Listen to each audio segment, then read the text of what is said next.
for any of us in this room today, let's start out by admitting we're lucky. We don't live in the world our mothers lived in, our grandmothers lived in, where career choices for women were so limited. And if you're in this room today, most of us grew up in a world where we have basic civil rights. And amazingly, we still live in a world where some women don't have them. But all that aside, we still have a problem, and it's a real problem. And the problem is this: women are not making it to the top of any profession anywhere in the world. The numbers tell the story quite clearly. 190 heads of state, 9 are women.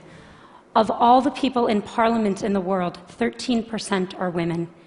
In the corporate sector, women at the top, C-level jobs, board seats, tops out at 15–16%. The numbers have not moved since 2002 and are going in the wrong direction. And even in the nonprofit world, a world we sometimes think of as being led by more women, women at the top, 20%. We also have another problem, which is that women face harder choices between professional success and personal fulfillment. A recent study in the US showed that of senior managers, of married senior managers, 2/3 of the married men had children, and only 1/3 of the married women had children. A couple of years ago, I was in New York, and I was pitching a deal, and I was in one of those fancy New York private equity offices you can picture, and I'm in the meeting. It's about a 3-hour meeting, and 2 hours in, there's kind of needs to be that bio break, and everyone stands up, and the partner running the meeting starts looking really embarrassed. And I realize he doesn't know where the women's room is in his office. So I start looking around for moving boxes, figuring they just moved in, but I don't see any. And so I said, "So did you just move into this office?" And he said, "No, we've been here about a year." And I said, "Are you telling me that I'm the only woman to have pitched a deal in this office in a year?" And he looked at me and he said, "Yeah, or maybe you're the only one who had to go to the bathroom." So the question is, how are we going to fix this? How do we change these numbers at the top?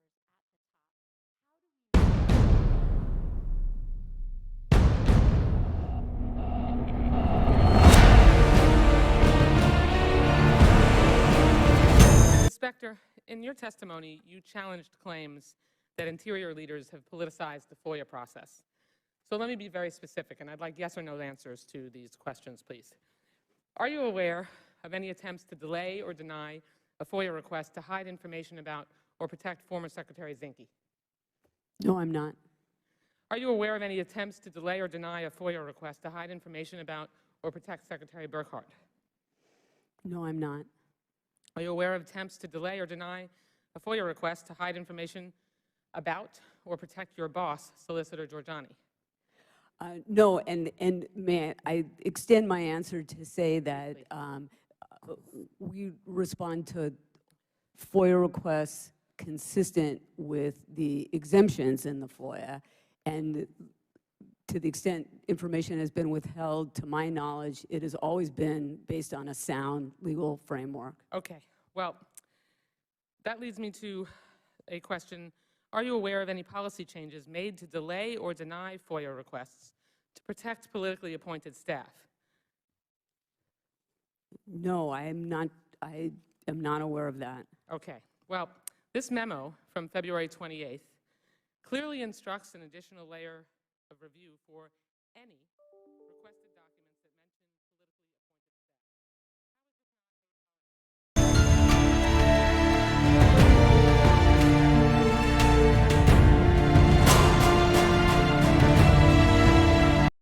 If you're a parent like me, you're feeling the consequences of this president's failure to take this pandemic seriously, from his constant downplaying of the importance of masks and social distancing. Today, more Americans have died from this virus than died in the wars in Iraq, Afghanistan, Vietnam, and Korea combined. Take all those lives bravely sacrificed and double it. That is roughly the scale of this tragedy. And our commander-in-chief, sadly, has been missing in action. And his willful mismanagement of the COVID crisis is just one example of his negligence.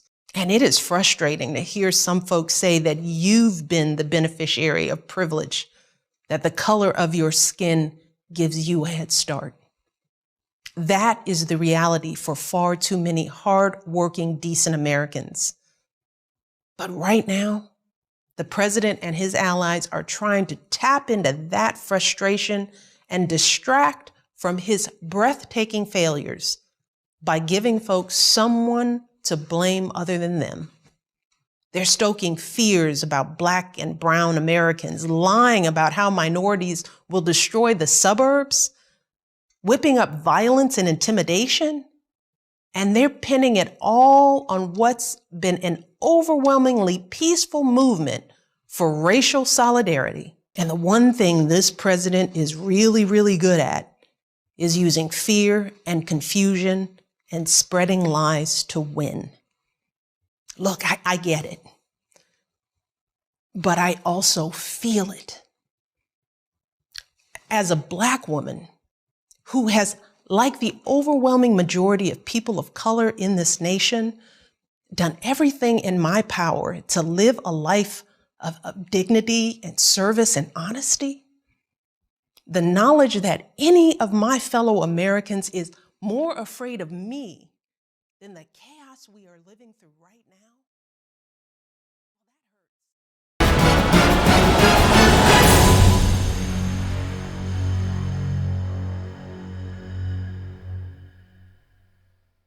TV journalist Diane Sawyer. Diane, thank you for doing this. A reader from Chicago would like to know, were you worried that sticking with President Nixon during his resignation might hurt your career? I didn't even think of it. No kidding, not a minute. I guess my reflexes have been trained by my father particularly, that you don't get to be there for the good times with someone and walk away, no matter how the times got bad and who caused them, that you don't get to walk away. Quite a lot of people are interested in your time with Nixon, and a reader from Portland has a question. Could you shed some light on what it was like for you during the infamous Nixon interviews? What you saw in the movie was not exactly my role, as it was presented. Certainly not my clothes. I want to go back. I want to say to Ron Howard, where did you go? What thrift shop did you go to get some ancient, long paisley skirt? Anyway, we all think shallow, right? When somebody's finally put us on screen. But I thought the movie captured a lot of the mysterious dynamic that you're always finding out as you go through a series of interviews, like this one, for instance. By the end of it, you know, who knows what we could do. And after it was over,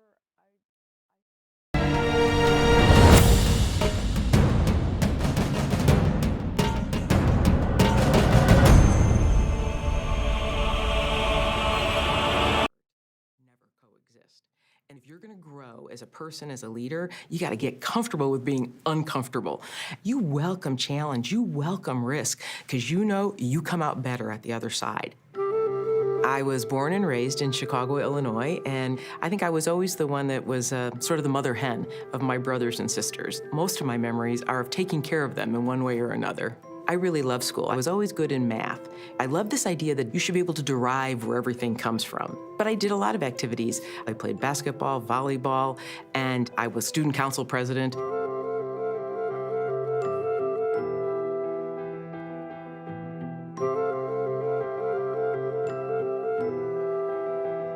In that moment, our world changed. We went on food stamps, and my mother felt ashamed to have to do something like that. And I can remember that pain in her eyes, but she was determined that this would not be how this story ended.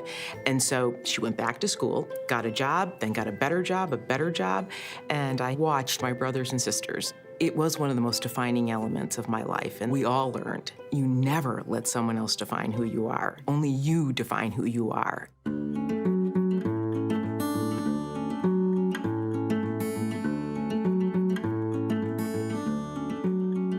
I'll often meet people and they'll say, hey, I was with you in class. I'm like, that's interesting. I'm sorry. I'm embarrassed. I don't remember you, but there was like 30 of you and one of me. So you probably remember me. It was just not the norm. I came from no money, no anything, to go to a great school.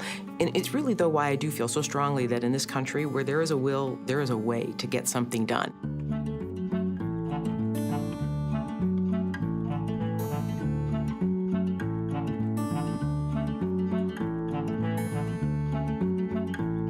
Years into my career, I had been offered a promotion. The man who had offered it said, look, you should take my job. And I said, oh, I'm not ready for this thing yet. Just give me a little bit more time. I went home that night, and my husband looked at me and he said, do you think a man would have answered the question that way? No. So I went back in the next day, I took the job. And he looked me in the eye and he said, don't do that again. I said, I understand.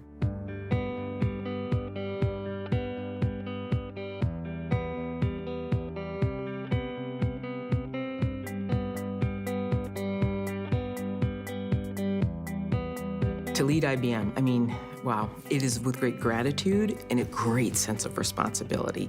But I didn't want the world to define me as the first woman CEO.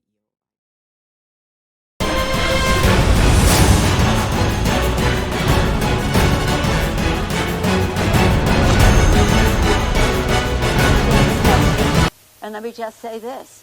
I take responsibility for trusting the word of a neighborhood salon that I've been to over the years many times, and that when they said, well, we're able to accommodate people one person at a time, and that we can set up that time, I trusted that. As it turns out, it was a setup, so I take responsibility for falling for a setup, and that's all I'm going to say on that. Now, I just had my hair washed. I don't wear a mask when I'm washing my hair. Do you wear a mask when you're washing your hair? I always have a mask. I always have a mask. For me, for the people I'm encountering, but for my family as well. But I don't wear it when I'm getting my hair washed. And that picture is when I just came out of the bowl of getting my hair washed. I think that that this salon owes me an apology for setting up. But I will say this, in fairness to him and in sympathetic to him, we have to get our country moving again. And I will not let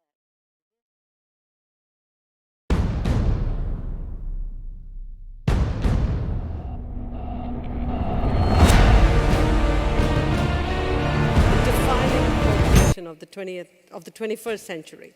When people looked back and said, you know, what were the great companies of the 21st century, we wanted PepsiCo to be among that list. You don't become a defining company just because you delivered good financials. You become a defining company because you did something much more than that. And to us, it was performance with purpose. And performance with purpose is something that was a long journey. And every year, you added a new layer of richness and complexity to this whole notion of purpose. So if I hadn't gotten tired after about 10 or 11 years, I would have done this for 25 years because I really wanted to build in purpose into PepsiCo in a way that nobody could change it well into its future. What do you mean purpose? So think about what PepsiCo could do for society rather than just financial returns. How do we make sure our portfolio is balanced between the fun products but more better for you and good for you products? Mm-hmm. How do we make sure we create a company that does the right thing by the environment, water use, plastics recycling, reducing the carbon footprint, supporting our farmers, and more importantly, and I'd say most importantly, how do we take the employees we have and make sure that when they come to PepsiCo to make a living, they can also have a life? So how do we allow them to bring their whole self to work? What kind of support systems can we provide to them so that they feel like PepsiCo is an extension of their life, rather than I've got to go to work, park myself at the door, pick myself up again when I leave to go home. So we wanted to provide all the support systems to make families, women in particular, feel like PepsiCo is the place I want to come to work in. And so all of these take time. I wanted to get that journey well on its way, and it's that inner drive that kept me going for a decade, or more than a decade. Well, it was your performance that put you on the map, but the fact of your gender and that being unusual at the top also got you a lot of attention. And I wonder how you feel about that, because I know personally for me, when people brought up my gender, it made me a little uncomfortable. And they, oh, you're the only female Sunday show host. Okay, you want to be known for your work. After I had my son, it kind of changed things for me. I wanted to talk a little bit more about that experience. And I'm wondering what your process was like that, thinking as a mother, as this Fortune 500 CEO. Look, very early in my time at PepsiCo, I decided that I was going to be one of the guys, but I was also going to be a woman. So I was not going to allow them to push me around, which used to happen quite often. And the second thing is I had two daughters. My first one was about 8 or 9 years when I came to PepsiCo. My second one was 9 months old when I joined PepsiCo. Wow. And so, and I was in the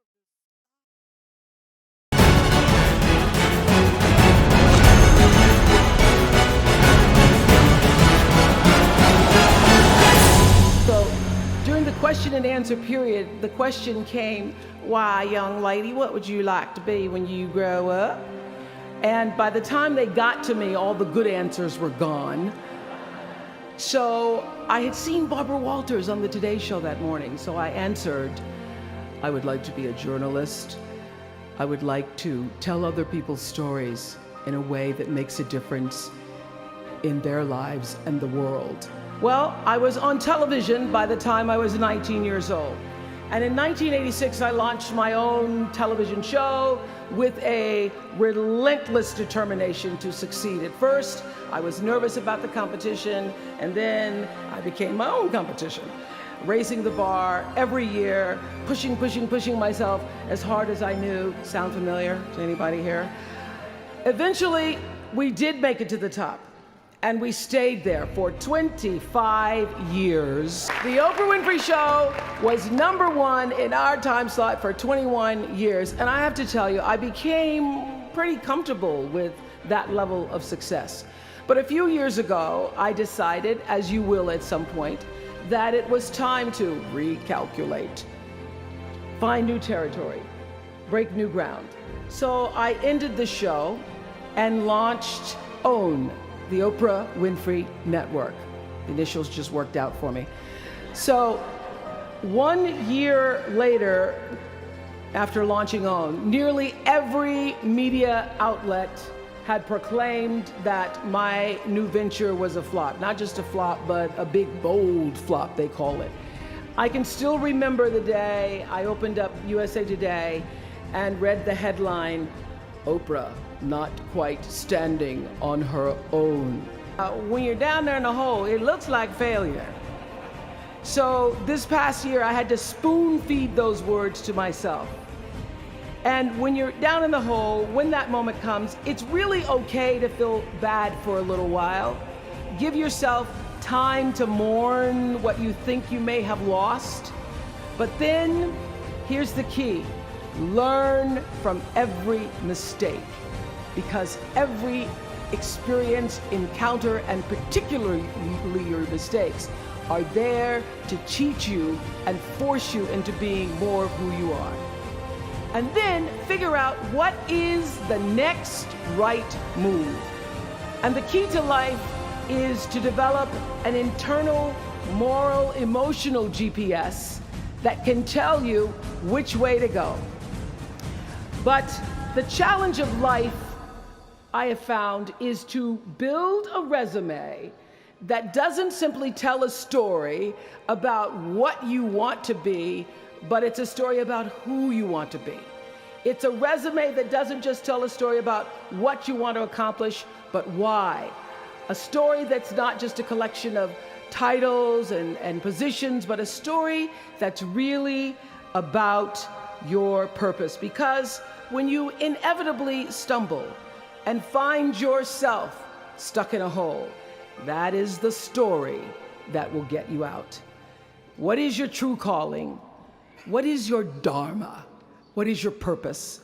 For me, that discovery came in 1994 when I interviewed a little girl who had decided to collect pocket change in order to help other people in need. She raised $1,000 all by herself, and I thought, well, if that little 9-year-old girl with a bucket and a big heart could do that, I wonder what I could do. So I asked for our viewers to take up their own change collection, and in 1 month, just from pennies and nickels and dimes, we raised more than $3 million that we used to send one student from every state in the United States to college. That was the beginning of the Angel Network. And so what I did was I simply asked our viewers, do what you can wherever you are, from wherever you sit in life. Give me your time or your talent, your money if you have it, and they did. Extend yourself in kindness to other human beings wherever you can.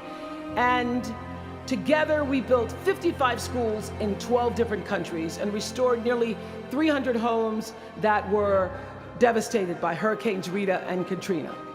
So the Angel Network, I've been on the air for a long time, but it was the Angel Network that actually focused my internal GPS.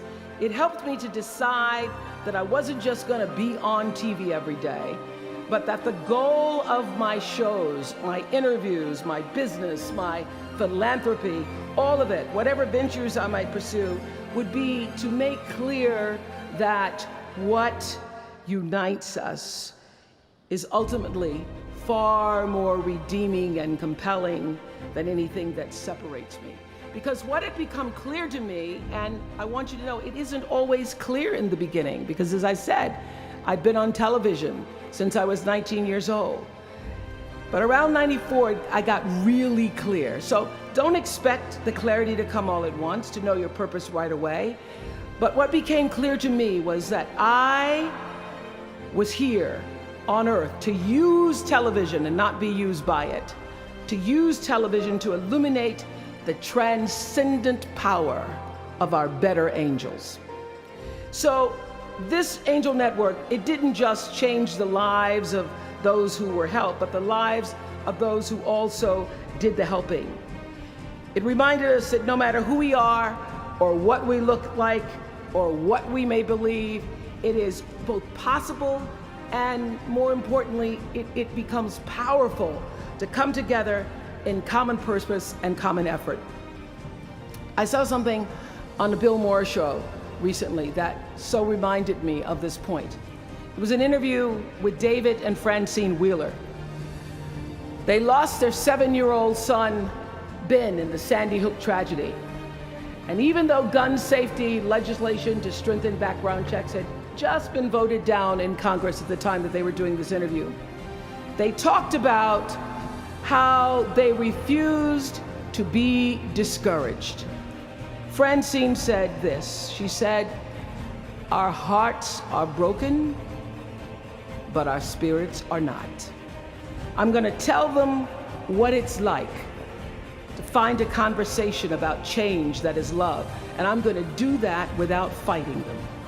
And then her husband David added this, "You simply cannot demonize or vilify someone who doesn't agree with you, because the minute you do that, your discussion is over, and we cannot do that any longer. The problem is too enormous. There has to be some way that this darkness can be banished with light." The point is, your generation is charged with this task of breaking through what the body politic has thus far made impervious to change. Each of you has been blessed with this enormous opportunity of attending this prestigious school. You now have a chance to better your life, the lives of your neighbors, and also the life of our country. When you do that, let me tell you what I know for sure. That's when your story gets really good. Maya Angelou always says, when you learn, teach. When you get, give. That, my friends, is what gives your story purpose and meaning. So you all have the power in your own way to develop your own Angel Network. And in doing so, your class will be armed with more tools of influence and empowerment than any other generation in history. I did it in an analog world. I was blessed with a platform that at its height reached nearly 20 million viewers a day. Now here in a world of Twitter and Facebook and YouTube and Tumblr, you can reach billions in just seconds. You're the generation that rejected predictions about your detachment and your disengagement by showing up to vote in record numbers in 2008. And when the pundits said, they talked about you, they said you'd be too disappointed, you'd be too dejected to repeat that same kind of turnout in the 2012 election, and you proved them wrong by showing up in even greater numbers. That's who you are. Your generation, I know, has developed a finely honed radar for BS. The spin and phoniness and artificial nastiness that saturates so much of our national debate. I know you all understand better than most that real progress requires an authentic way of being, honesty, and above all, empathy. I have to say that the single most important lesson I learned in 25 years talking every single day to people was that there's a common denominator in our human experience. Most of us, I tell you, we don't want to be divided. What we want, the common denominator that I found in every single interview, is we want to be validated. We want to be understood. I've done over 35,000 interviews in my career. And as soon as that camera shuts off, everyone always turns to me and inevitably in their own way asks this question: was that okay? I heard it from President Bush. I heard it from President Obama. I've heard it from heroes and from housewives. I've heard it from victims and perpetrators of crimes. I even heard it from Beyonce and all of her Beyonce-ness. She finishes performing, hands me the microphone and says, was that okay? Friends and family, yours, enemies, strangers, in every argument, in every encounter, every exchange, I will tell you, they all want to know one thing. Was that okay? Did you hear me? Do you see me? Did what I say mean anything to you? And even though this is the college where Facebook was born,